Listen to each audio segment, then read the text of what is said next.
In this video, I'll be demonstrating the Validate Historic Data page in the Tethys Statistics Calculator app. The first step is uploading the merged data. If you need an example of how this needs to be formatted, on the left there's a tab and you can see that how the CSV needs to be formatted. So after I upload that data, I can go ahead and visualize it in different ways, such as creating a hydrograph, which I can zoom in on different time periods. I can also create a hydrograph of daily averages, which is seasonal averages.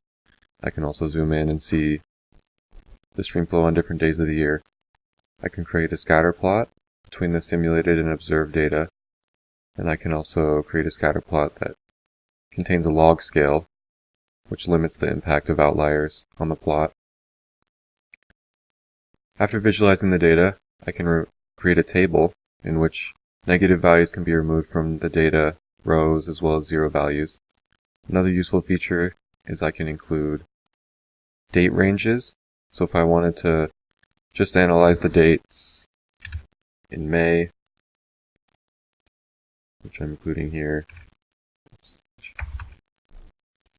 or maybe just look at the time series in the month of July. So this is the average of the entire time series in July. Then I can do that. So after that, you can select from over 75 metrics, whichever one you want. So I'm just gonna select 4 different metrics.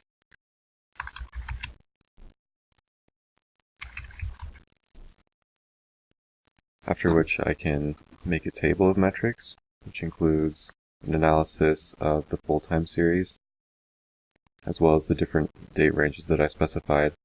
The last thing you can do is compare the volumes. Right now this does a numeric integration of the two hydrographs, so you can get a general estimate, unitless estimate of the two volumes.